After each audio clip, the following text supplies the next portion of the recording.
Was I really on your bucket list? Priscilla asked suddenly, a playful smile tugging at her lips. Corey pulled her close, his answer both a confession and a promise. You were the whole bucket, he whispered. Every real moment, every genuine laugh, every quiet understanding. You were all of it. You still are. Welcome back. We appreciate every one of you. We'd love to know, what part of the world are you watching from right now? Let us know in the comments. Now let's dive into today's story. Dr. Corey Russo stood in his kitchen, absently stirring his coffee while scrolling through his surgical schedule for the following day. At 38, he was an impressive figure in his crisp, white button-down and tailored slacks, his dark hair touched with a hint of distinguished gray at the temples.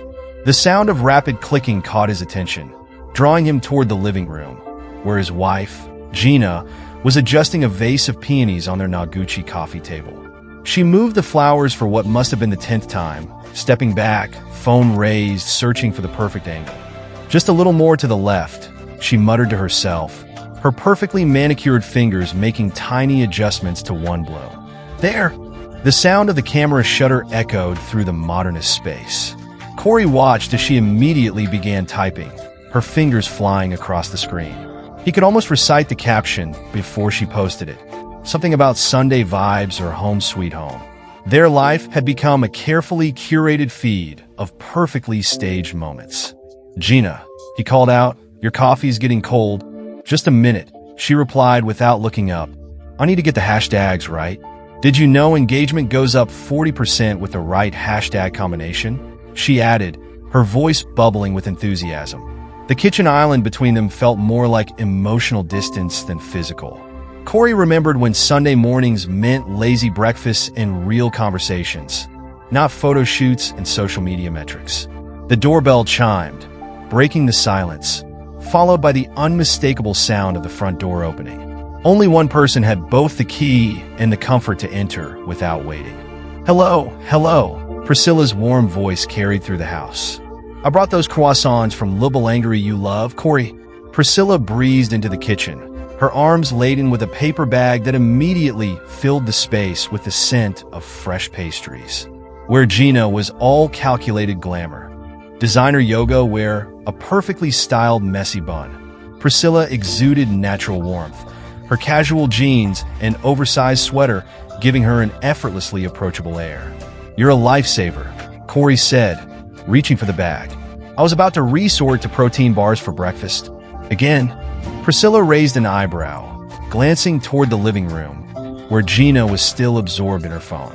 Gina, you used to make those amazing Spanish omelets every weekend. Gina finally looked up. Oh, I can't eat those anymore. My trainer says I need to watch my egg yolk intake. Did you know they're full of cholesterol? Priscilla shared a quick look with Corey as she began unpacking the croissants. Since when do you have a trainer? Since last month, Gina replied, finally joining them in the kitchen. She eyed the croissants with a mixture of longing and disapproval. Marcus is amazing. He's helping me get in shape for my 40th. Your birthday's not for 8 months, Priscilla pointed out. Exactly. Do you know how long it takes to get abs like Jennifer Lopez? Gina pulled out her phone again, showing them her Pinterest board of fitness inspiration. I want to look better at 40 than I did at 30. Corey watched as she snapped a photo of the croissants, no doubt for her Instagram stories, then walked away without taking one. He caught Priscilla's concerned expression. She's not herself lately, Priscilla said quietly, sliding onto one of the kitchen stools. When did this all start? Corey leaned against the counter, running a hand through his hair. It's been gradual. First, it was just a few more gym sessions. Then she overhauled her wardrobe. Now it's constant social media updates and whatever this new diet is. Have you talked to her about it? I've tried. She says I'm being unsupportive. He took a sip of his now cold coffee. Last week, she spent 4 hours staging and photographing our bedroom for some home design blog feature. Priscilla reached across the island and squeezed his hand. She's always been a bit intense about appearances. Remember her wedding planning phase? This is different, Corey said, his voice low. It's like she's trying to become a different person entirely. From the living room, they could hear Gina on the phone, her voice animated. Yes, absolutely. I'd love to do a feature on modern living spaces. Of course, the house is always photo-ready. Next week would be perfect. Priscilla sighed. Remember when she used to spend Sundays actually living in this house instead of just photographing it? Their conversation was interrupted by the sound of heels clicking on hardwood floors. Gina swept back into the kitchen, her face glowing with excitement. You'll never believe this. Modern Luxury wants to do a spread on the house. They're sending a photographer next week. That's great, honey, Corey said, trying to match her enthusiasm. But we were thinking of having your parents over next week for dinner, remember? Gina waved her hand dismissively. We could do that another time. This is huge for my brand, Corey. Do you know how many potential luxury buyers follow Modern Luxury? Your brand? Priscilla asked, confusion evident in her voice. I thought you were focusing on the lakefront properties. Oh, I am, Gina said, already typing on her phone again. But I'm pivoting to lifestyle influence as well. It's all about vertical integration these days. Did you know I gained 3,000 followers last month? Corey and Priscilla exchanged another look as Gina continued talking about engagement rates and influencer collaborations. The woman standing before them, gesturing animatedly about social media metrics, seemed worlds away from the Gina who used to spend hours cooking Sunday dinner for the family, who would curl up on the couch with a book instead of a phone, who valued privacy over publicity. I need to start planning the staging, Gina announced. Pri, you should stay for dinner. We're having cucumber and kale smoothies. They're amazing for collagen production. As she disappeared upstairs, the sound of her heels fading, Priscilla turned to Corey. Cucumber and kale smoothies? For dinner. Welcome to my new normal, Corey said with a wry smile. I've got a drawer full of protein bars in my office at the hospital. This isn't healthy, Corey, and I don't mean the smoothies. Priscilla's voice was soft but concerned. She's not just changing her diet or exercise routine. She's changing her whole personality. Before Corey could respond, Gina's voice floated down from upstairs. Corey, can you help me move the Eames chair? I want to try a different angle for the photo shoot. He stood up, straightening his shoulders like a man preparing for battle. Duty calls. Save me a croissant for later. Priscilla watched him head upstairs, noting the slight slump in his shoulders that hadn't been there 6 months ago. The house, despite its architectural perfection and carefully curated interior, felt colder somehow, less like a home and more like a showroom. From upstairs came the sound of furniture being moved, followed by Gina's voice giving directions. No, more to the left. We need to catch the natural light. Can you move the fiddle leaf fig next to it? Priscilla wrapped up the remaining croissants, placing them in a cabinet she knew her sister never opened anymore. As she gathered her things to leave, she caught her reflection in the gleaming refrigerator door. Unlike her sister, she saw the same face that had been there last year and the year before. A few laugh lines, perhaps, but worn comfortably. She wondered when Gina had stopped being comfortable with her own reflection. The sound of a camera shutter clicked above, followed by Gina's triumphant, perfect. Priscilla shook her head and headed for the door, leaving behind the echoes of what used to be and the unsettling question of what was yet to come. The Chicago Art Institute's marble halls buzzed with the elegant murmur of the city's elite, all gathered for the annual spring gala. Crystal champagne flutes clinked, designer heels clicked against the polished floors, and the air was thick with the subtle competition of wealth and status that defined these events. Corey Russo stood near a massive Rothko, his bow tie slightly askew after a long evening of small talk and forced smiles. He sipped his whiskey, observing his wife, Gina, as she worked the room with the precision of a social surgeon. She wore a daring red Versace gown that had been the subject of an entire Instagram story series, documenting her fitting sessions and the dress's arrival from Milan. Your wife's quite the social butterfly tonight, Israel Todd said, appearing at Corey's side with his own tumbler of whiskey. Israel's presence at these events always seemed a bit out of place, a private investigator among the city's elite, but his sharp wit and sharper instincts had earned him a place in their circle. When isn't she these days? Corey replied, his gaze following Gina as she threw her head back and practiced laughter at something Santos Merrill had just said. The personal injury lawyer had positioned himself perfectly beneath one of the gallery's spotlights, the illumination catching his expensive watch, an even more expensive smile. Israel followed Corey's gaze. "Ah, I see you've noticed our resident shark circling. Santos." Corey raised an eyebrow. "He just joined the club last month. Seems harmless enough," Israel said with a short, humorless laugh. Harmless, like a great white in a designer suit. He turned to face his friend fully. "Listen, Corey, there's something you should know about Santos Merrill." Before he could continue, they were interrupted by Milton Shea, their mutual friend and the evening's technical coordinator. "Everything okay over here? You both look like you're plotting a murder." "Just discussing our newest club member," Israel said carefully. Santos Merrill. Milton's usually cheerful face darkened slightly. "Oh, him? Yeah, I had to help him set up his technology at the club last week. Guy's got more dating apps on his phone than a college freshman." "He's married?" Corey asked, surprise evident in his voice. "Divorced," Israel supplied. 3 times. Always right around the time his wives hit 40. Across the room, Santos was now showing Gina something on his phone, standing closer than social etiquette strictly required. Her laugh, higher and more girlish than usual, carried across the gallery. "He's got a type," Israel continued, his voice low. "Successful women approaching milestone birthdays. Makes them feel young again. Validates their fears about aging. Then moves on to the next target." Corey's grip tightened on his whiskey glass.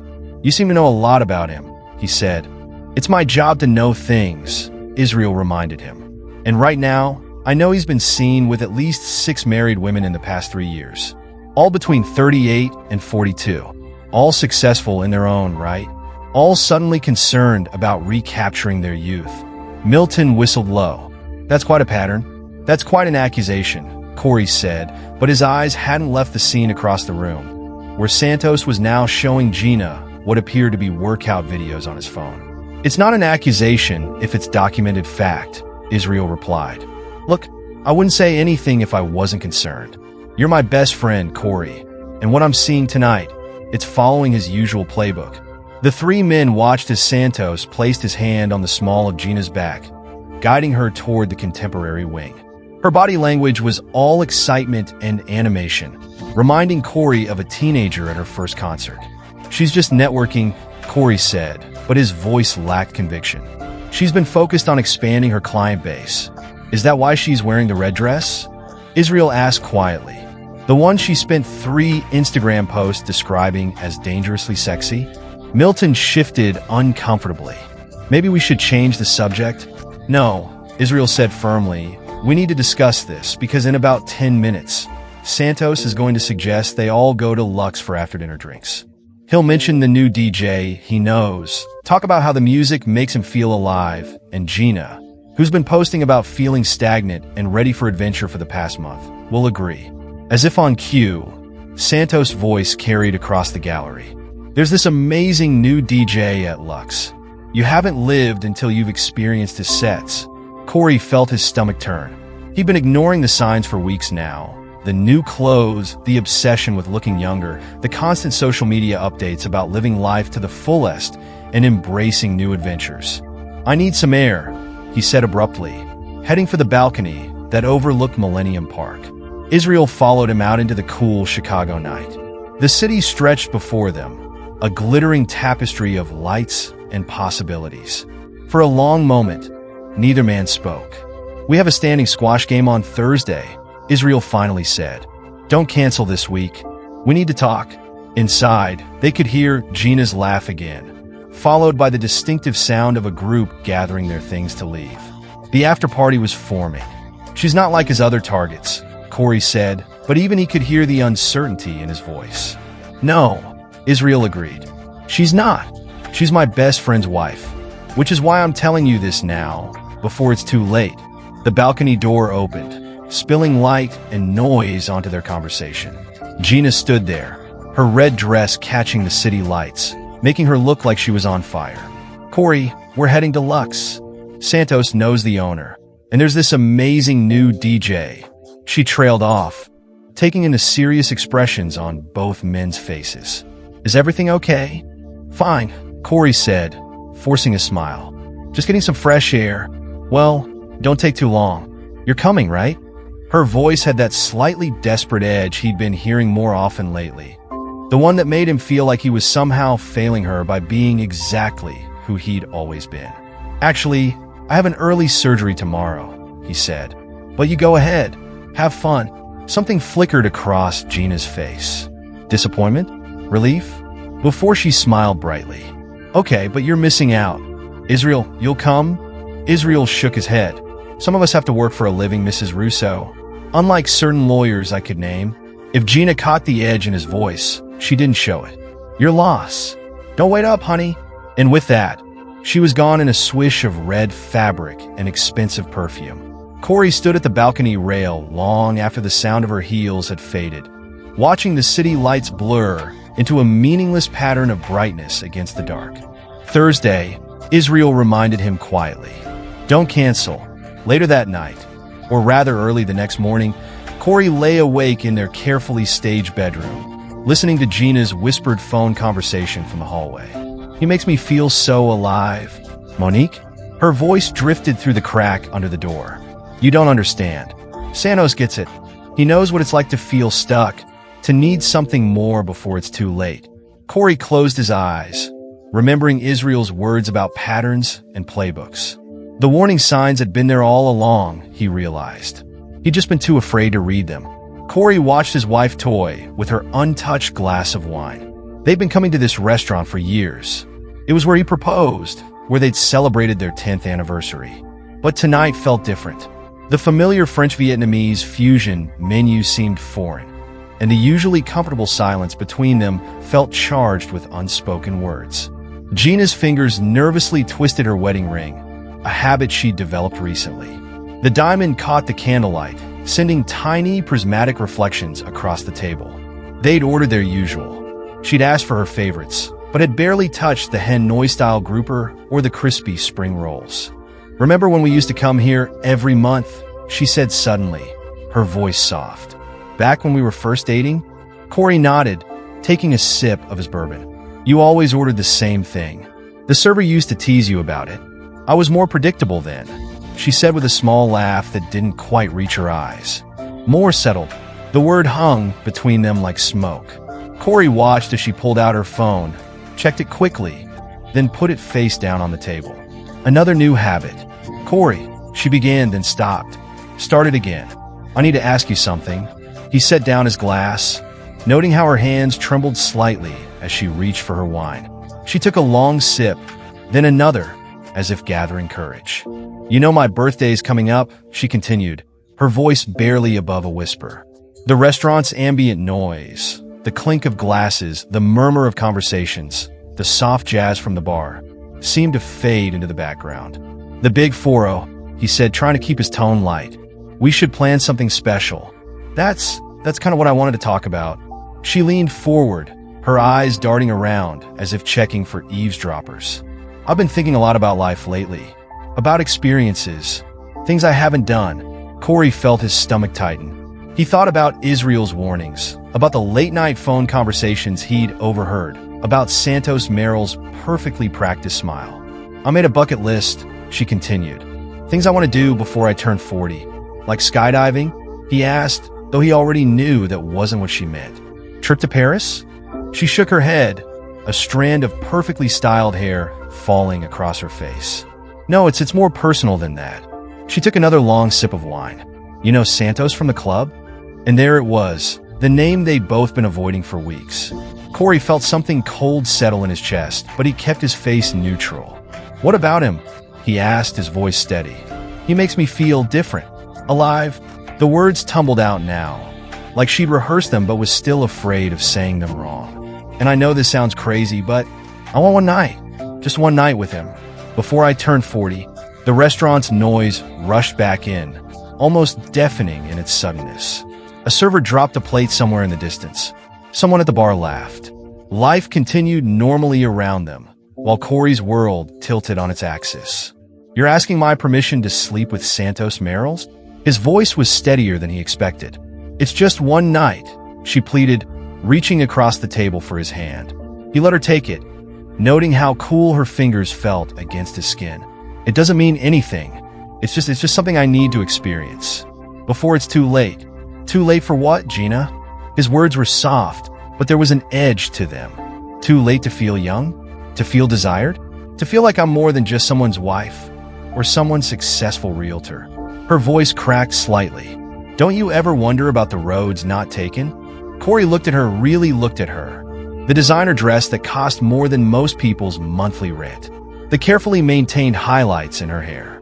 The subtle work she'd had done around her eyes, thinking he wouldn't notice. All this effort to look younger, to feel younger, to be someone other than who she was. He thought about Israel's dossier on Santos, about Priscilla's concerned glances, about all the signs he'd ignored over the past few months. He thought about the woman who used to laugh at herself in photos instead of obsessing over angles and filters. The woman who used to wake him up with Spanish omelets and lazy Sunday kisses. Then, surprising both of them, he smiled, a calm, measured smile that didn't quite reach his eyes. Okay, he said, his voice level. One night. Gina blinked, clearly thrown by his easy acquiescence. Really? You're okay with this? You want one wild night with Santos before you turn 40? He picked up his bourbon and swirled it thoughtfully. Who am I to stand in the way of your bucket list? She stared at him, trying to read his expression in the candlelight. I thought you'd be angry. Why would I be angry? He asked, his voice carefully neutral. We all have our bucket lists, don't we? The waiter approached their table, asking if they'd like to see the dessert menu. Corey waved him away, never taking his eyes off his wife's face. She was looking at him with a mixture of relief and something else. Uncertainty, perhaps, or disappointment at how easily he'd agreed. Should we discuss details? She asked, her voice small. No need, he said, signaling for the check. You make whatever arrangements you need to make. Just let me know when. As they left the restaurant and stepped into the cool Chicago night, Gina slipped her hand into his arm, an old habit that felt strange now, somehow performative. Thank you, she whispered, for understanding. Corey helped her into their Tesla, noting how she immediately pulled out her phone, likely to text Santos or Monique. As he walked around to the driver's side, he allowed himself one moment of pure, unfiltered emotion, gripping the car door handle until his knuckles turned white. Then, with a deep breath, he got in, started the car, and drove them home through the glittering streets of Chicago, the weight of her words settling into the space between them. Cafe Buongiorno in Wilmette, a quiet suburb worlds away from the glittering facades of downtown Chicago. Corey sat across from Israel Todd, watching steam rise from their untouched coffees. The private investigator's manila envelope lay between them like a loaded weapon. You're sure about this? Israel asked, his fingers drumming against the folder. The cafe's early morning quiet was punctuated only by the distant hiss of the espresso machine and the gentle clink of cups against saucers. Show me, Corey replied, his voice steady despite the sleepless night behind him. Ever since Gina's request at La Colonial, he'd been operating on autopilot, going through the motions of their carefully curated life while something darker took root in his mind. Israel opened the envelope and spread the photographs across the table. 6 women in 3 years, he said, keeping his voice low, each one following the same pattern. Sandra Mitchell, 39, real estate developer. Rebecca Chin, 41, corporate lawyer. Maria Delgado, 38, gallery owner.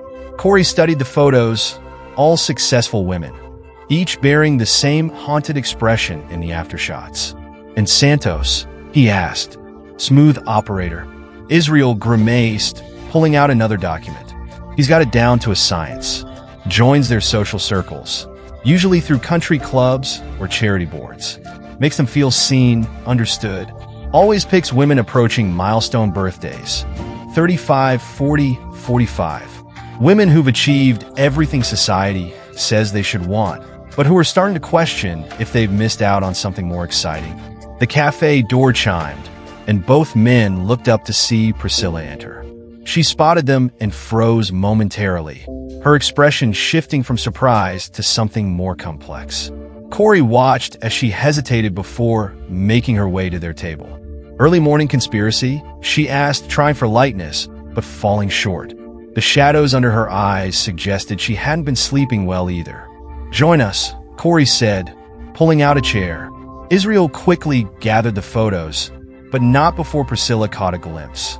"Is that Santos Merrill?" she asked, her voice catching slightly. "With different women?" Israel and Corey exchanged a look. "You know something?" Israel asked. Priscilla sank into the chair, her shoulders slumping. "I heard things at the club, but I didn't want to believe them. Not when Gina." She trailed off, looking at Corey apologetically. "When Gina what?" Corey prompted gently. "She's been talking about him constantly. To anyone who'll listen.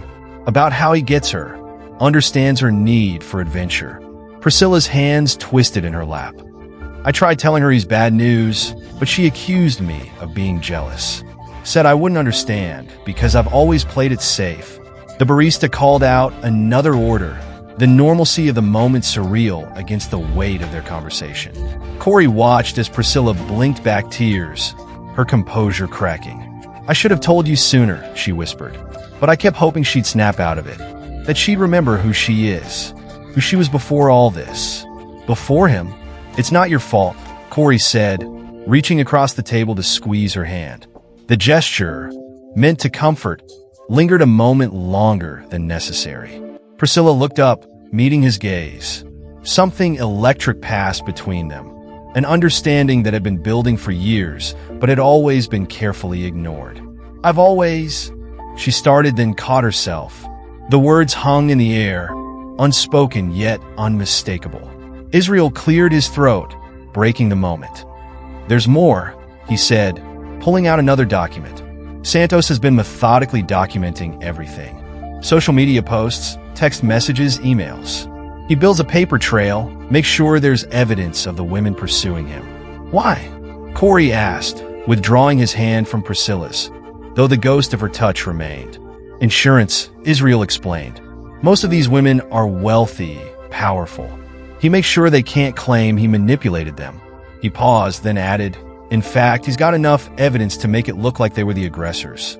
Priscilla made a small sound of disgust. "And Gina's playing right into his hands, isn't she? All those Instagram stories about living life to the fullest, the public comments on his posts. She's following his script perfectly," Israel confirmed. "He's got her exactly where he wants her." Corey stood abruptly. The suburban street outside was coming to life. Mothers walking children to school, commuters hurrying to catch the metro, all of them unaware of the drama unfolding inside. "I gave her permission," he said quietly, his reflection ghostly in the glass. "I look colonial. She asked for one night with him, and I said yes." "You what?" Priscilla's voice cracked with disbelief. "It's actually perfect," Israel interjected, his investigator's mind already working. "It changes everything if you agreed. Makes what comes next cleaner." Corey turned back to them, his expression unreadable. "What comes next?" Before Israel could respond, Priscilla spoke, her voice trembling with emotion. "I've always had feelings for you," she admitted, her cheeks flushing. "But I respected your marriage to my sister. Now, seeing how she's treating you..." The cafe seemed to hold its breath. Israel looked between them, watching as years of unspoken attraction and careful distance collapsed in an instant. Corey studied Priscilla, really looked at her for perhaps the first time. Where Gina was all calculated glamour, carefully curated moments, Priscilla was authentically herself. Where his wife chased excitement, her sister valued depth. Where Gina sought attention, Priscilla gave it freely. The seed of an idea began to grow. "Israel," Corey said, his voice low and determined. "I need you to keep gathering evidence. Everything about Santos' pattern, every detail about his previous conquests." "Already on it," Israel nodded. "But what are you thinking?" Corey's gaze returned to Priscilla, who met it steadily despite her earlier confession. "I'm thinking it's time to write my own script." Milton Shea's home office looked like mission control for a small space program. Multiple monitors displayed scrolling code, social media feeds, and what appeared to be surveillance footage. The tech expert himself sat in an ergonomic chair that probably cost more than most people's monthly rent, his fingers flying across 3 different keyboards. "You want me to do what now?" Milton asked, swiveling to face Corey and Israel. "We need to ensure that every moment of Gina's adventure is documented," Israel explained, placing his laptop on the cluttered desk. Not just for evidence, but for maximum impact when she returns home. Milton whistled low. "That's cold, man. Brilliant, but cold." He turned to Corey. "You're sure about this? Once we start, there's no going back." Corey nodded, his jaw set. "She wants one wild night? Fine, but it's going to be a night everyone remembers. All right, let me show you what we're working with." Milton's fingers danced across his keyboard, and one of the monitors filled with Gina's social media presence. "Your wife's been busy. Look at these geotags. Every time she meets Santos, she's broadcasting their location. The Gym Locks, that new rooftop bar in River North. She wants people to see them together?" Israel asked, leaning closer to the screen. "Oh, it's more calculated than that," Milton replied. "She's building a narrative. Look at the progression of her posts. 3 months ago, it was all about rediscovering herself.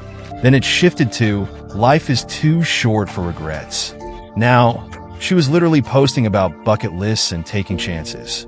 Corey watched as Milton pulled up post after post, each one a carefully constructed piece of his wife's transformation. "Can you make sure these don't disappear?" he asked.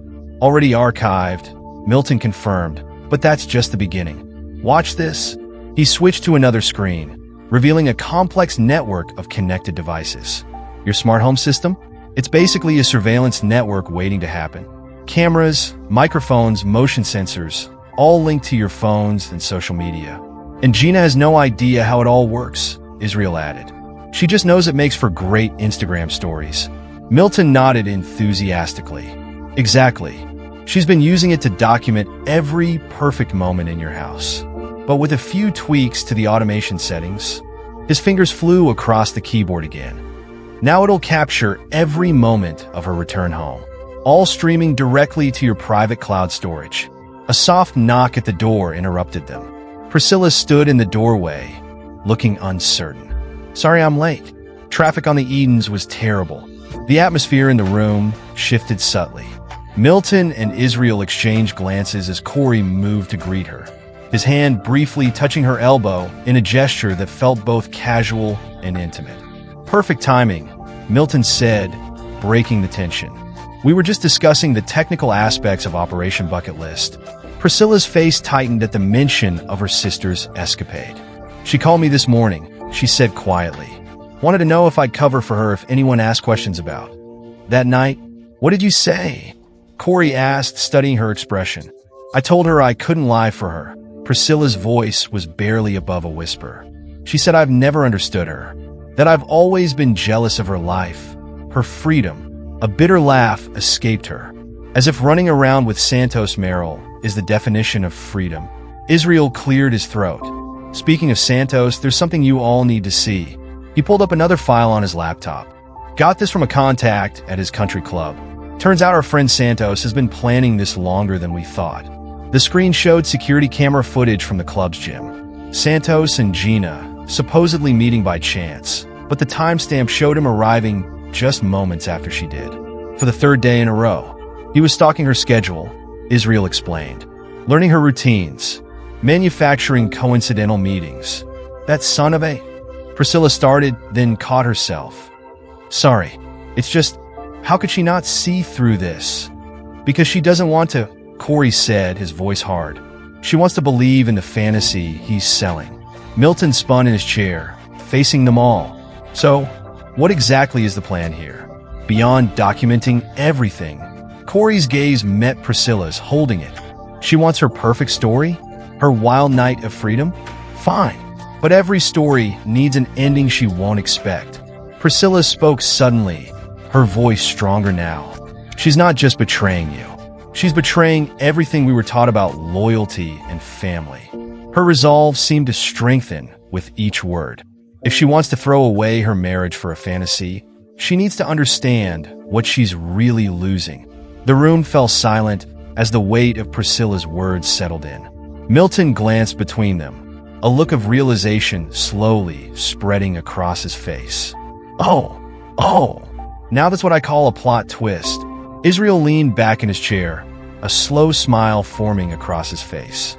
"You know, for someone who supposedly plays it safe, you've got quite the flair for drama, Priscilla." She blushed, but didn't look away from Corey. Maybe it's time to stop playing it safe. Milton turned back to his computers, his fingers flying across the keyboards with renewed energy. All right, let's make this interesting. When she comes home, every smart device in that house is going to be running perfectly. The lights, the music, the security cameras. Everything documenting what she finds when she returns from her adventure. Don't forget the social media integration, Israel added. Every post, every check-in, every supposedly private message between her and Santos. All archived and ready. And the surveillance photos from the Four Seasons? Corey asked. Already arranged, Israel confirmed. Every entrance, every elevator, every hallway. Nothing illegal. Just taking advantage of public spaces and security cameras that are already there. Priscilla moved closer to Corey, her hand brushing against his. Are you absolutely sure about this? She asked softly. He turned to her, really looking at her now, seeing not just Gina's sister, but a woman who had been there all along, steady and true, while his wife chased fleeting moments of excitement. The question is, he replied, just as softly, are you? The room hummed with the sound of computers and possibility as four people orchestrated a night that would change everything. The Four Seasons lobby gleamed with understated luxury as Gina Sotorusso strode through it, her red-soled Louboutins clicking against the marble floor. She'd chosen her outfit carefully, a black cushiony dress that suggested everything while revealing nothing, diamond studs that caught the light just so. At 39, she'd never felt more alive, more desired. Across town, in the modernist house in Highland Park, Corey Russo sat at his kitchen, waiting. The bottle of 1982 Bordeaux, Gina's prized possession, saved for a special occasion, stood open on the counter, breathing. Beside it, 2 wine glasses caught the late afternoon light. The doorbell rang precisely at 7. Priscilla stood on the doorstep, looking both nervous and determined. She dressed simply, dark jeans, a cashmere sweater that brought out the warmth in her eyes. No calculated seduction, just authentic presence. I brought dinner, she said, holding up bags from Gina's favorite Vietnamese restaurant. Thought it was appropriate, given that's where she asked for her one night. Corey finished taking the bags. Their fingers brushed, and neither pulled away immediately. In a suite at the Four Seasons, Santos Merrill arranged rose petals on the king-sized bed, a touch he'd perfected over years of similar conquests. His phone buzzed with a text from Gina. On my way up. Back in Highland Park, Corey and Priscilla moved around the kitchen with the ease of long familiarity, plating spring rolls and pho, pouring wine into crystal glasses that caught the setting sun. Remember when she first opened this restaurant? Priscilla asked, settling onto a bar stool. She was so proud of finding authentic Vietnamese food in the suburbs. Before she decided authentic wasn't exciting enough, Corey's smile held a touch of bitterness. Before everything we built together wasn't enough, Priscilla set down her wine glass. Corey, we don't have to do this. We could just let her have her night, deal with the fallout later. He turned to her, really seeing her, seeing the warmth in her eyes and the slight tremor in her hands that betrayed her nervousness. Is that what you want? In the hotel suite, Gina sipped champagne, listening to Santos talk about freedom, about seizing moments, about life being too short for regrets. His words echoed everything she'd been posting on Instagram, everything she'd been trying to convince herself she believed. You're incredible, Santos murmured, trailing his fingers along her arm. So alive, so ready for adventure. Not like all those other women trapped in their safe, predictable lives. The irony of his practiced speech, using the exact same words he had used on 6 other women, was lost on Gina, but it was carefully documented in Israel's dossier. In Highland Park, Corey and Priscilla's dinner plates sat empty, the wine bottle half gone. Their conversation flowed naturally, a blend of years of friendship and understanding that created a comfortable intimacy, one that required no artificial enhancement. Tell me something, Corey said, refilling their glasses. That day at the cafe, when you said you'd always had feelings. How long is always? Priscilla's cheeks flushed, but she met his gaze head-on. Remember Gina's 20th birthday party? You gave that speech about finding your soulmate, about how some people search their whole lives for what you'd found. She paused, taking a long sip of wine before continuing. And I sat there, at the family table, watching you look at her with such love, such certainty. That's when I knew I had to step back, had to be just a supportive sister-in-law. Because what kind of person falls for their sister's husband? What kind of sister even thinks about that? And now, Corey's voice was soft, but it filled the space between them. Now, Priscilla laughed, but there was no humor in it. Now I'm sitting in my sister's kitchen, drinking her favorite wine, while she's off living out some midlife crisis fantasy with a man who's probably already planning his exit strategy.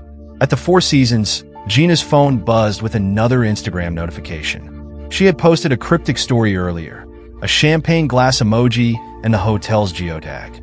Let people wonder, let them talk. It was all part of the adventure, wasn't it? You're overthinking, Santos whispered, taking the phone from her hand and setting it aside. Tonight is about living in the moment, about being truly free. The same words he had used on Maria Delgado, on Rebecca Chun, on all the others. The same practiced seduction, the same carefully orchestrated spontaneity. In Highland Park, the sun had set completely. The house's smart lighting system kicked in automatically, creating the perfect ambient glow that Gina had programmed for her Instagram photos. But tonight, it illuminated a different scene. Priscilla stood, looking out at the carefully landscaped garden. I should go, she said softly. This whole idea is crazy. We're crazy for even thinking about it.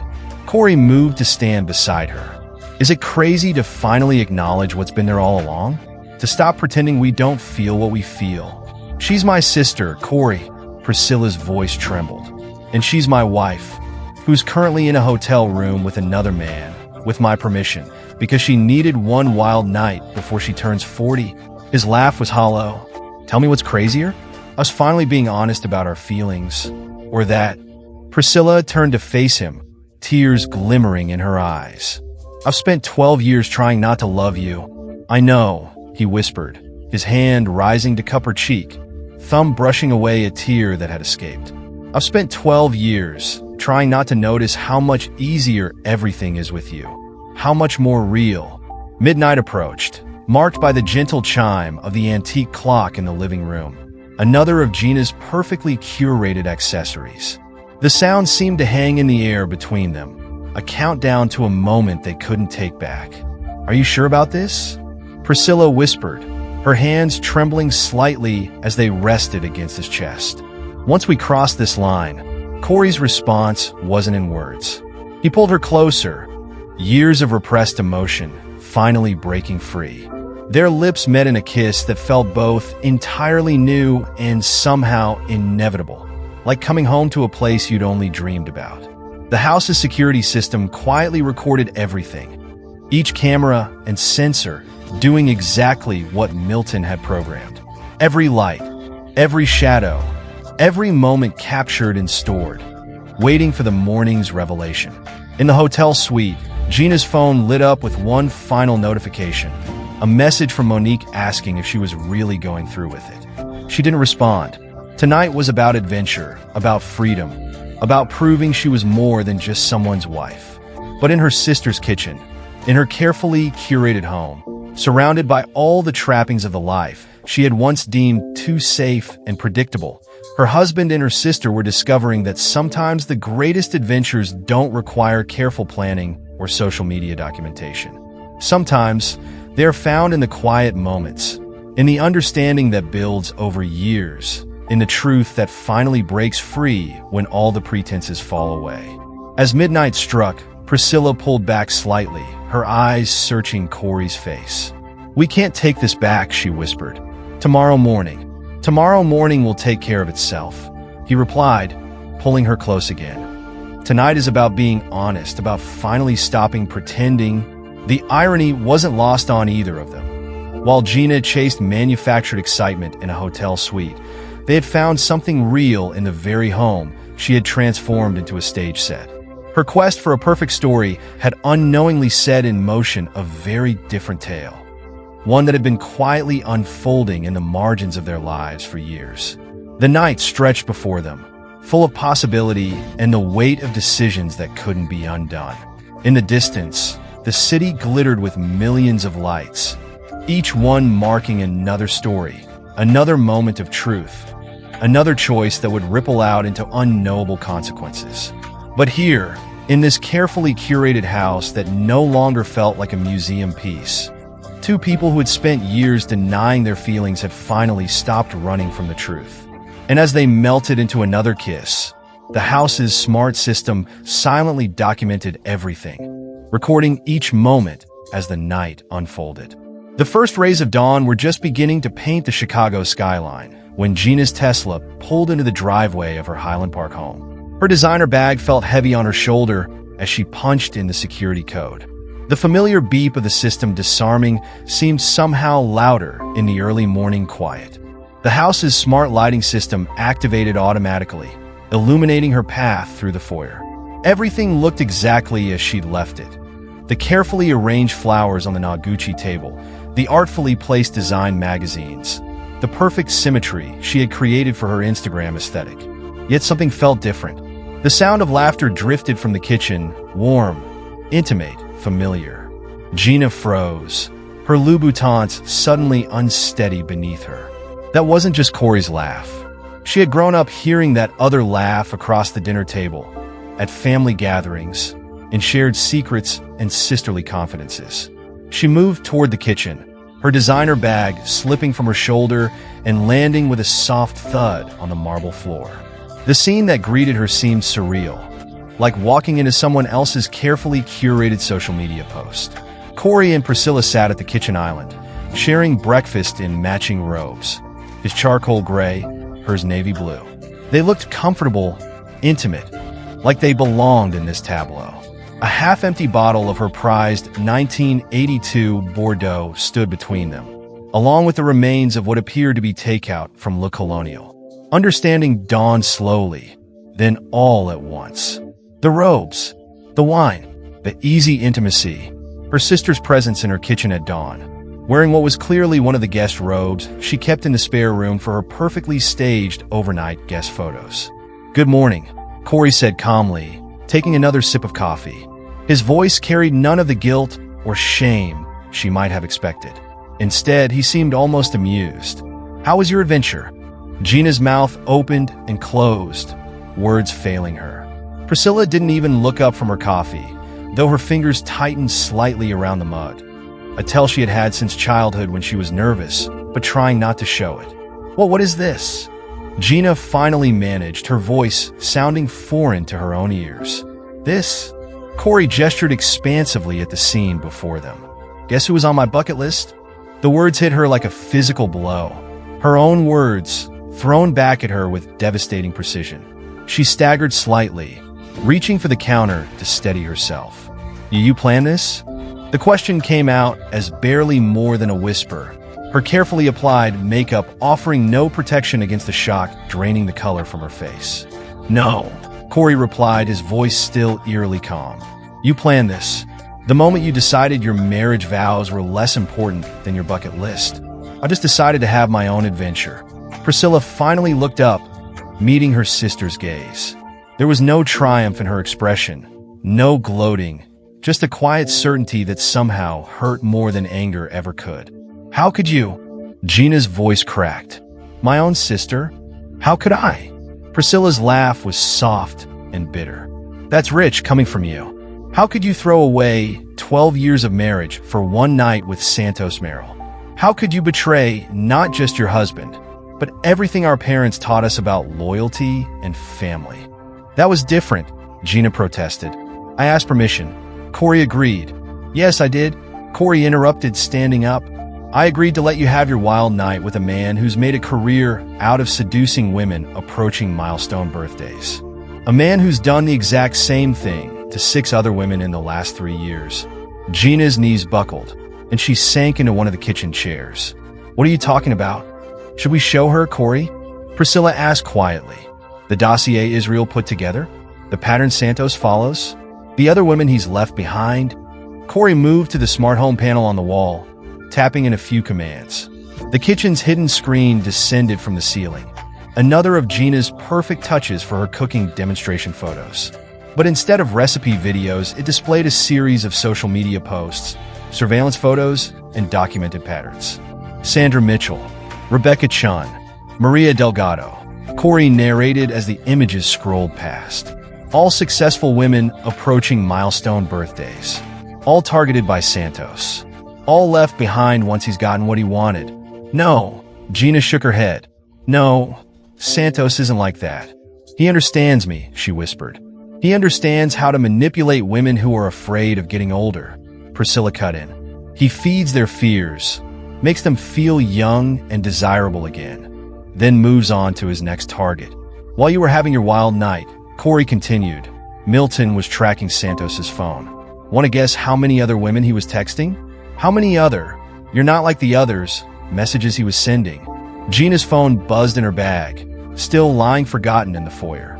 None of them moved to retrieve it. The sound seemed to echo through the kitchen, a reminder of how she had documented every step of her path to this moment, creating a perfect digital trail of her own undoing. "I loved you," she whispered, looking at Corey. "We were happy, were we?" He leaned against the counter, studying her. "Or were we just really good at looking happy for your Instagram followers?" The morning sun had fully risen now, illuminating every detail of the scene. The empty wine glasses, the intimacy between her husband and sister, the ruins of the life she'd so carefully curated. "What happens now?" she asked, her voice small. "Now," Corey's smile held no warmth. "Now you get to experience the consequences of your bucket list adventure. Israel has already forwarded all the evidence to our lawyers. Remember that infidelity clause in our prenup?"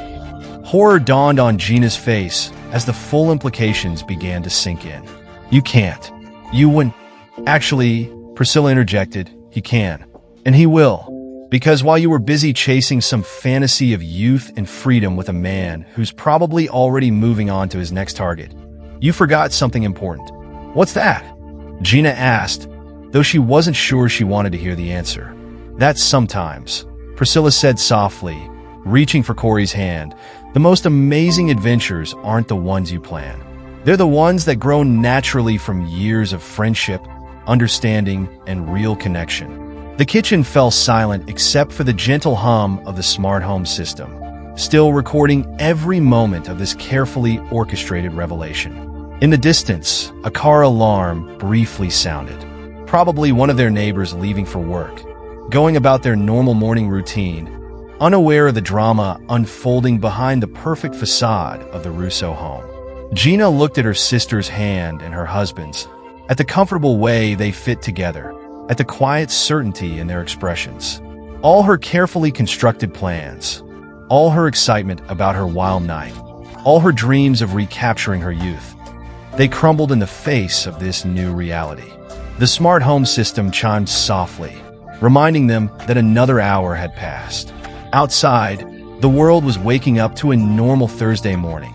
But inside this house, in this kitchen, nothing would ever be normal again. News travels fast in Highland Park's social circles, but it moves at light speed when accompanied by the kind of digital trail Gina had left behind. Within days, the whispers began. Within weeks, they turned into open conversations.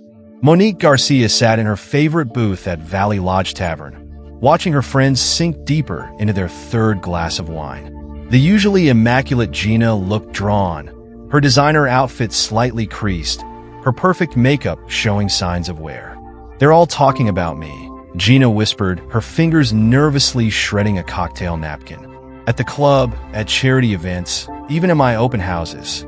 Did you know someone actually asked me if I was offering extra services with the Lakeview properties?"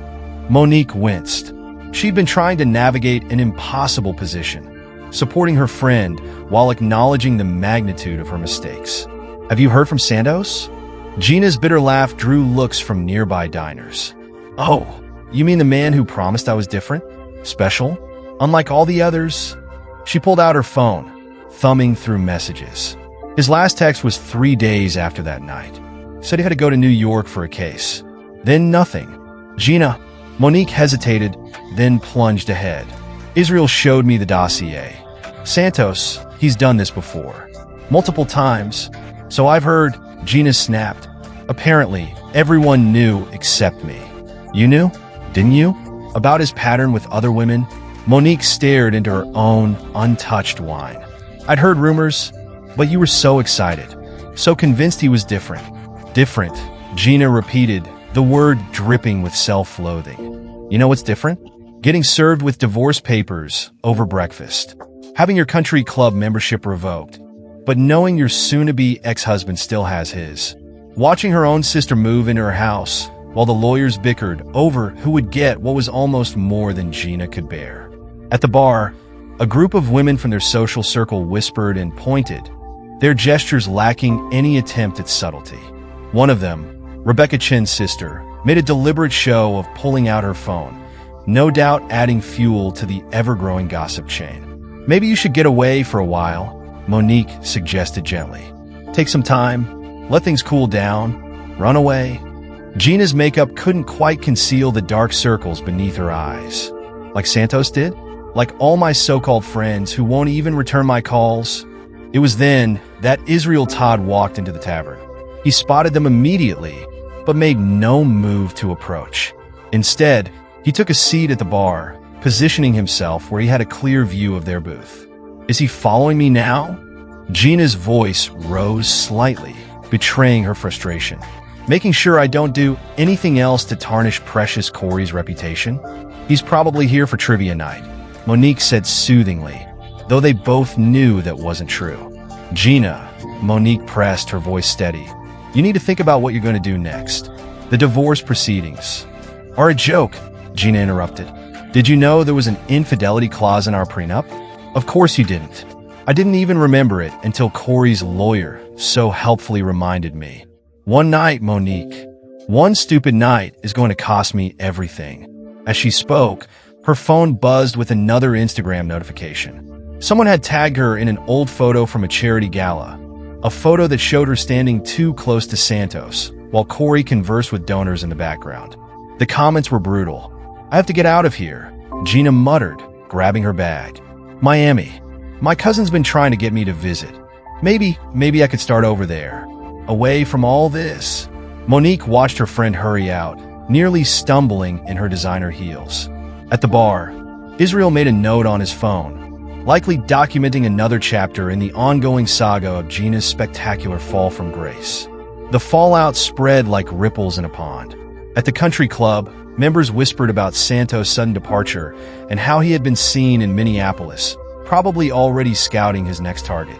The club's membership committee, led by some of the same women who had once fawned over his arrival, quietly voted to revoke his membership. In their social circle, people began to take sides. Most aligned with Corey, the wronged husband, who had handled everything with such dignified restraint. A few sympathized with Gina. Wasn't she just doing what many of them had secretly fantasized about? But those few supporters quickly fell silent as more details emerged about Santos' pattern. It became clear how calculated and predictable their wild romance had actually been. Israel's evidence proved devastating, not just to Gina's case, but to her entire carefully curated image. Photos of Santos with other women emerged, each one telling the same story. The initial flirtation at charity events, the coincidental meetings at the gym, the late-night drinks at exclusive bars. Each woman was approaching a milestone birthday, each successful in her own right, and each convinced that she was special, that she was different, the one who could make him change his ways. The divorce proceedings moved with brutal efficiency. Corey's lawyers presented an overwhelming amount of evidence, not only of Gina's infidelity, which he had already admitted, but also of Santos' pattern of behavior. They showed how premeditated their encounter had been, how thoroughly Gina had documented her indiscretions on social media. The prenuptial agreement's infidelity clause proved airtight. Gina's social media posts, her public appearances with Santos, even her conversations with friends about her plans, all of it worked against her. The perfect life she had so carefully constructed began to unravel, piece by flawless piece.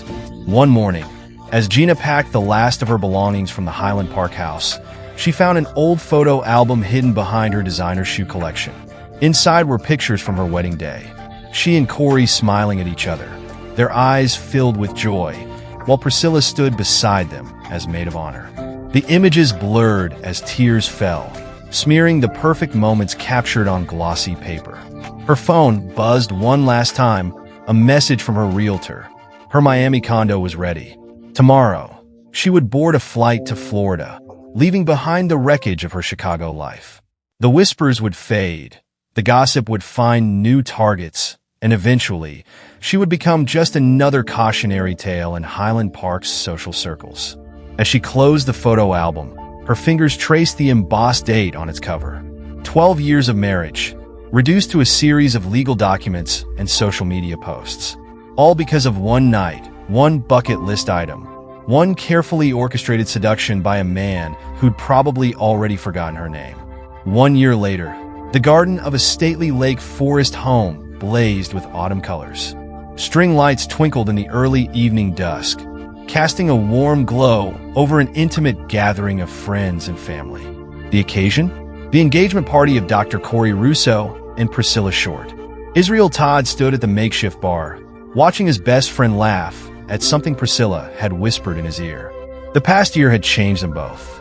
Corey looked younger somehow, unburdened, while Priscilla had blossomed from the quiet sister into a woman who knew exactly who she was and what she wanted. "Never thought we'd end up here," Milton Shea said, joining Israel at the bar. "Well, maybe you did," Israel replied with a wry smile. "You saw it coming, didn't you? Even before Gina's bucket list adventure." "I saw something," Milton admitted. "Didn't know exactly what it would become. The party was everything Gina's social media spectacles hadn't been. Genuine, warm, unscripted. No carefully arranged photo opportunities. No strategic tagging. No influence-building ulterior motives. Just people who cared about each other, celebrating a love that had grown naturally over years of friendship and understanding." Israel raised his glass, calling for attention. As best man, he had a speech to give. The gathered guests fell quiet, turning to listen. "Sometimes," he began, "the right person has been there all along, waiting for the wrong person to step aside. I've known Corey for 20 years, known Priscilla almost as long. And if you'd told me back then that we'd be here today, I might not have believed it." He paused, looking at the couple, but watching them together this past year, seeing how naturally they fit, how easily they understand each other. It makes you realize that the best stories aren't always the ones we plan. Sometimes, they're the ones that write themselves quietly, in the background, waiting for the right moment to come to light. Priscilla blushed, tucking herself closer to Corey's side. Someone in the crowd, probably Milton, let out an appreciative whistle. To Corey and Priscilla, Israel concluded, raising his glass higher. "May your life together be filled with real moments, not staged ones. With genuine joy, not filtered happiness. And may you always remember that the greatest adventures are the ones that grow from truth, trust, and time." The guests raised their glasses in response, the gentle clink of crystal mingling with murmured congratulations. As the party continued around them, Corey and Priscilla found a quiet moment in the garden, away from the warmth of the lights and the buzz of conversation. "Did you ever imagine this?" Priscilla asked, her fingers intertwined with his. A year ago, when everything was falling apart, Corey considered the question, looking out over the carefully tinted gardens of their new Lake Forest home. Unlike the Highland Park house, this one hadn't been chosen for its Instagram potential or its architectural significance. They'd bought it because it felt like home. "I imagine a lot of things," Corey admitted. "But reality turned out better than anything I could have planned." Their wedding invitation had raised eyebrows in their social circle, not just because of its timing, but for its unique quote, "Life is what happens while others are busy making bucket lists." Some had called it petty, a dig at Gina, but those who knew them, those who had witnessed their relationship evolve from friendship to something deeper, understood the truth behind the words. The last year had brought changes neither of them had expected. They had moved to Lake Forest, away from the Highland Park social scene. Priscilla had expanded her therapy practice, focusing on helping people find authentic connections in an increasingly artificial world. Corey had found himself smiling more, laughing easier, no longer feeling like he was living in a carefully curated museum piece. News of Gina occasionally drifted north from Miami. She was trying to rebuild her real estate career, focusing on luxury condos in South Beach. Her Instagram followers had dropped dramatically, but she was still posting, still trying to maintain the image of a perfect life. Her latest photos showed her at exclusive beach clubs, at charity galas, always smiling that camera-ready smile. But those who knew her best could see the strain around her eyes, the slight desperation in her poses. "Do you ever regret how it happened?" Priscilla asked softly, voicing the question that sometimes kept her awake at night. "The way we started?" Corey turned to face her, his expression serious. "Do you remember what you told me that night? About spending 12 years trying not to love me?" She nodded, remembering the weight of that confession, the fear and hope mixed together. "I spent 12 years trying to maintain a perfect image," he continued, "living in a house that felt like a stage set, married to someone who cared more about how things looked than how they felt. And then, in one night, everything real and true finally broke through. A burst of laughter from the party drew their attention momentarily. Through the windows, they could see their friends and family mingling, genuine smiles on faces that didn't need filters or perfect angles to show their joy. "Was I really on your bucket list?" Priscilla asked suddenly, a playful smile tugging at her lips. Corey pulled her close, his answer both a confession and a promise. "You were the whole bucket," he whispered. "Every real moment, every genuine laugh, every quiet understanding. You were all of it. You still are." Inside, Israel was regaling their guests with stories of their unconventional path to happiness, while Milton added technical commentary about the surveillance systems that had documented Gina's downfall. But out here, in the growing darkness of their garden, none of that mattered. They had found their happiness not in wild adventures or carefully curated social media moments, but in the quiet understanding that had grown between them over years of friendship. Their love story hadn't needed filters, strategic hashtags, or perfectly staged photos. It had written itself in small moments, in shared glances, in the comfort of being truly known and accepted. As they rejoined their guests, Corey and Priscilla carried with them the certainty that sometimes the best stories are the ones that don't make it to social media. Sometimes the greatest adventures aren't the ones on your bucket list, but the ones that find you when you're busy living authentically, loving honestly, and letting real life unfold in its own perfect, unscripted way. The party continued into the night, filled with genuine laughter and unplanned moments. The kind that didn't need documentation to be remembered. The kind that would live in their hearts long after the last guest had gone home. And in every smile, every touch, every shared glance between them, there was the quiet acknowledgement that sometimes the best revenge isn't revenge at all. It's finding the happiness that was waiting for you all along. Epilogue: the Miami sun beat down mercilessly on Ocean Drive as Gina Soto navigated her way through the tourist crowds.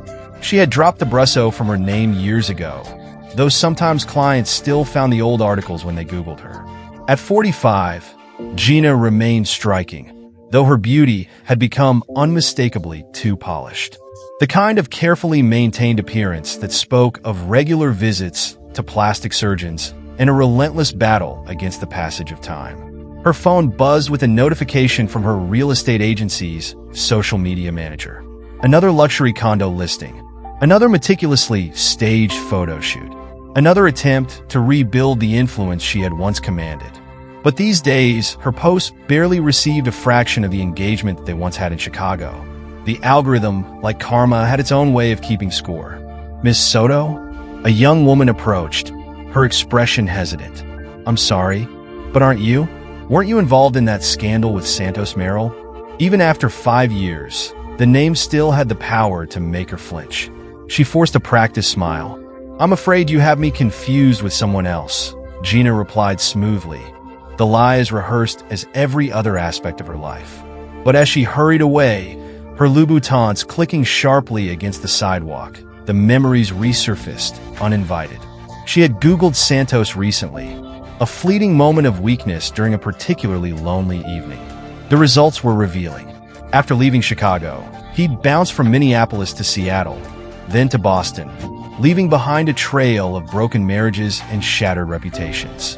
His most recent target had been a divorced news anchor in Atlanta, but something had shifted. The woman had done her research, discovered the pattern, and instead of falling into his trap, she had exposed him. The Atlanta Journal-Constitution had run a feature titled The Marriage Predator: How One Man Turned Milestone Birthdays into Hunting Grounds.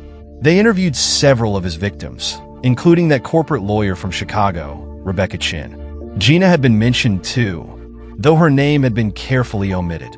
She was simply described as a successful real estate agent whose indiscretion cost her not only her marriage, but also her relationship with her sister. Her phone buzzed again. This time, it was a LinkedIn notification. Monique Garcia had been promoted to partner at her law firm back in Chicago. The same Monique who had tried to warn her, who had stood by her until the evidence of her folly became too overwhelming to ignore. They hadn't spoken in years. Seeking shelter from the sun's heat, Gina ducked into an overpriced South Beach cafe. The barista recognized her, not for her real estate fame or long ago social media influence, but for a far less flattering reason. 2 months ago, Santos Atlanta victim had launched a podcast called Predator Pattern, where she interviewed the women he had targeted. Episode 3 had featured Rebecca Chin telling her story. Episode 5 had included Maria Delgado. Episode 7, scheduled for next week, would feature Sandra Mitchell. They had invited Gina to participate, but she had declined. Some humiliations were better left buried. From her seat by the window, Gina had a clear view of one of her latest listings, a multi-million-dollar penthouse with ocean views. 5 years ago, she had been selling lakefront mansions in Highland Park, commanding top dollar and endless social media attention. Now, she worked twice as hard for half the commission. Her reputation, always lurking at the top of Google search, made it harder and harder to close a deal. Her phone lit up again with an incoming email. The subject line made her stomach tighten. Wedding photos. Thought you should see these. MG. For a moment, her finger hovered over the delete button, but like pressing on a bruise to see if it still hurt, she opened the attachment. The photos loaded slowly, each one another fresh twist of the knife. Corey and Priscilla's 5th anniversary celebration at their Lake Forest home. They looked disgustingly happy, surrounded by friends and family. Israel Todd was there, his arm around a woman Gina didn't recognize. Milton Shea too, now apparently some sort of tech mogul, judging by the recent headlines. The images seared into her memory, each one a reminder of everything she had lost and the life she could never reclaim. Even Monique, who had finally chosen sides when the podcast began gaining traction. The couple had aged gracefully. Priscilla radiated the kind of confidence Gina had once pretended to have for her Instagram followers. Corey appeared younger than he had in the final years of their marriage. Their 3-year-old daughter had his eyes and her aunt's warm smile, the little girl who should have been Gina's daughter. In the life Gina had tossed aside for one night of fabricated excitement. The cafe's overhead speakers began to play some generic pop song about living life with no regrets. Gina almost laughed at the irony. Her afternoon appointment was with a potential buyer for the penthouse, a wealthy divorcee looking for a fresh start. As she gathered her things to leave, she caught her reflection in the cafe window. The designer outfit, the perfect makeup, the carefully crafted appearance of success. All of it felt like another costume, another performance in a play that had lost its audience. Back in Chicago, life had moved on without her. The Highland Park social circle, once her stage, had found new stories to tell, new dramas to whisper about. Her former home, the one she had styled and staged for countless Instagram posts, had been sold 2 years ago. Corey and Priscilla had moved to Lake Forest permanently, their life together now more genuine than any reality show. Israel Todd's private investigation firm had flourished, partly thanks to the reputation he'd built exposing Santos' pattern. He now specialized in protecting wealthy women from predatory relationships, his client list including some of Chicago's most influential families. The Santos case had become a cautionary tale, one he now shared in seminars and consultations. Milton Shea had turned their surveillance setup into a startup, developing software to help people track and document infidelity. The irony wasn't lost on anyone who knew the original inspiration. His company's tagline, "Truth Finds Its Way," had a certain poetic justice to it. The Atlanta podcast had brought it all back into focus. Santos' pattern, laid bare for the world to scrutinize, made Gina's actions seem even more foolish in retrospect. She hadn't been special, hadn't been different from the others.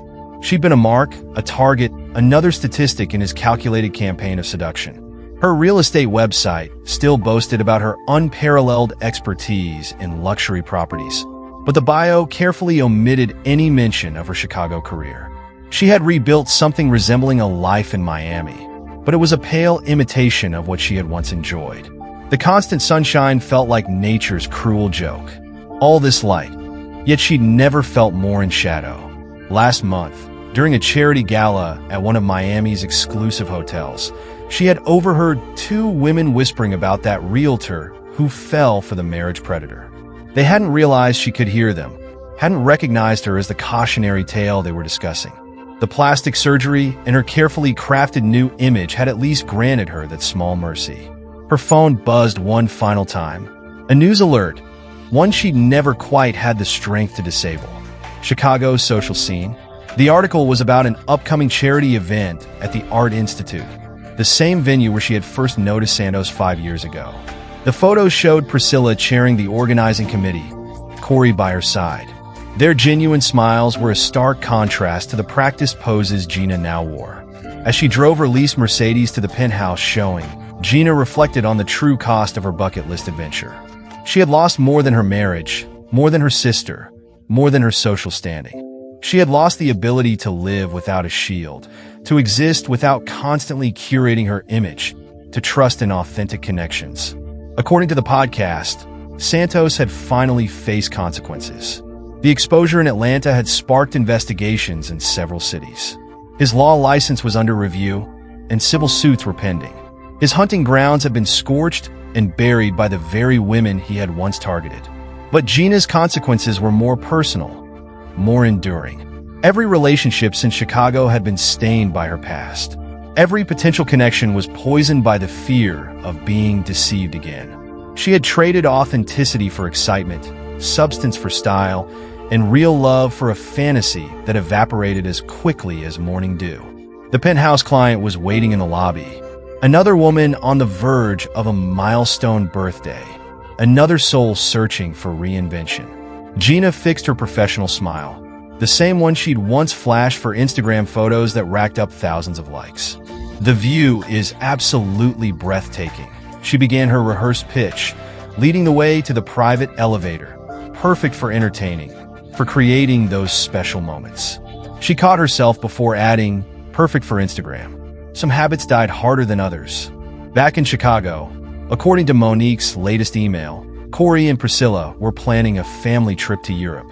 Their daughter was old enough to travel now, and they wanted to show her the world beyond social media filters and curated experiences. They'd be visiting places Gina had once tagged in aspirational posts about future adventures. Posts that now lingered in internet archives like digital ghosts. Israel and Milton had collaborated on a book about relationship predators in the digital age, using the Santos case as their primary study. Advance orders had already pushed it on to several bestseller lists. Gina's story was somewhere in there, another data point in their analysis of how social media and midlife crises created the perfect breeding grounds for modern predators. The podcast's success had spawned a documentary series, currently in production. They had reached out to Gina again, offering her a chance to tell her side of the story. She had declined once more. Some stories were better left untold. Some lessons too expensive to share. Her client exclaimed over the penthouse's sunset views, already imagining the parties she could host, the photos she could share. Gina recognized the look in her eyes. She had worn it herself once, planning perfect moments instead of living real ones. Take time to really live in the space, she heard herself say, surprising both her client and herself. The best moments are usually the ones you don't plan, the ones that don't make it to social media. The woman looked at her strangely, but something in Gina's voice must have conveyed more than she intended. For a moment, standing in that empty penthouse with its multi-million-dollar views, two women connected over an unspoken understanding of life's real worth. Later that night, alone in her rented condo, nice enough to maintain appearances, But nothing like the Highland Park home she had lost. Gina opened her laptop. The podcast invitation was still in her inbox, unanswered. Maybe it was time to tell her story, not for revenge or redemption, but as a warning to others chasing perfectly filtered fantasies. Maybe her biggest mistake hadn't been falling for Santos' calculated seduction, but falling for her own carefully curated illusions of what life should look like. She began to type.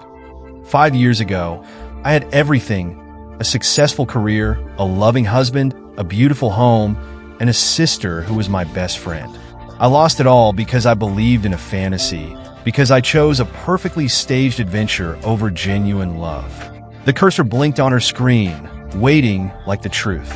It had been there all along, patient, persistent, ready for the moment when she finally decided to face it without filters. This is where our story comes to an end. Please share your thoughts in the comment section. Thank you for taking the time to read. If you enjoyed this story, don't forget to subscribe to this channel. Click on the video displayed on your screen, and I'll see you there.